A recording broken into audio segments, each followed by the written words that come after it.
So, the guy in charge of the CPS case of Caroline Flack is speaking out on this, entire unfortunate series of events that took place early on this year. Hey guys, it's Murad Murali. Hopefully you guys are doing well today. If you haven't already, click that button for daily and consistent content. Head over to my Instagram, Murad_Murali. Subscribe to the channel and let's get into this video. Now, before we do, I don't know why he's speaking out on it now. I feel like this story is getting dragged quite a bit. The lady has unfortunately passed away, so we should just let this matter rest.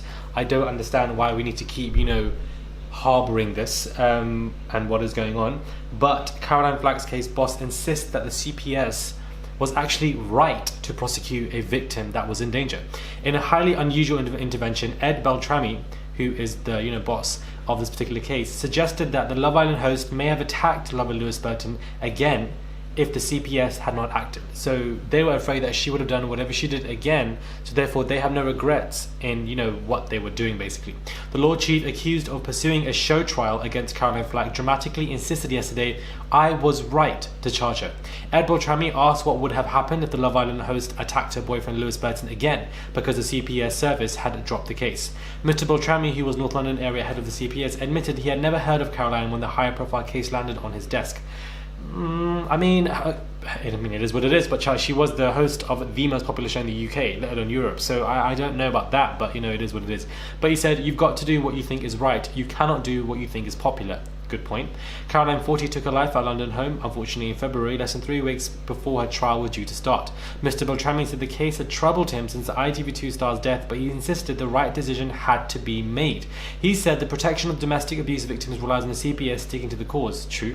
He said when you make that decision to proceed with the case, you have absolutely no idea that the defendant is going to take their own life. But surely you would have inclination if there's going to be a massive paper sabotage, let's just say, on her, not really sabotage, but just how they were just coming for her. Caroline was charged with assaulting model and ex-tennis pro Lewis, 28, with a bedside lamp at a 1 million North London flat. At first court appearance on December 23rd, the prosecution said that when the police arrived to investigate a 999 call, both Caroline and Lewis were covered in blood, and one officer likened the scene to a horror movie. Mr. Beltrami said the case was referred to him for final decision, adding, "To be absolutely frank with you, I had never actually heard of her." You don't just fold at this first sign of trouble. The fact that the victim doesn't want to know, you've got to look at whether you can prosecute without the support of the victim. Domestic abuse is a high risk of repetition. Very true.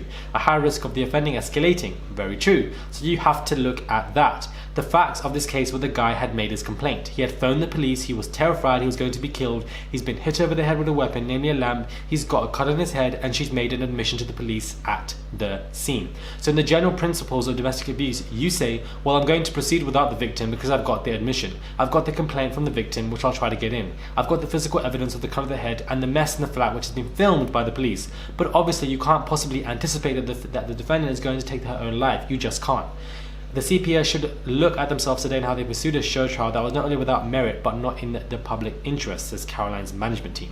But Mr. Beltrami, now chief prosecutor for Wales, told Wales on Sunday, "Supposing we have not proceeded and she goes back to live with her boyfriend and she loses her temper again on another occasion, hits him a bit hard with a lamp or with something else, and he dies. How would that look then?" It's actually a very good point. It's to spark a massive public conversation, I should say, at the time.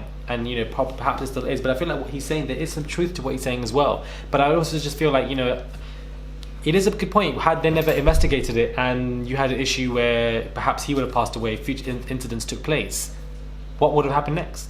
So I can understand, here and there, but I just feel like the lady has passed. Let's just I don't know. I feel like there's just a lot more important things going on right now.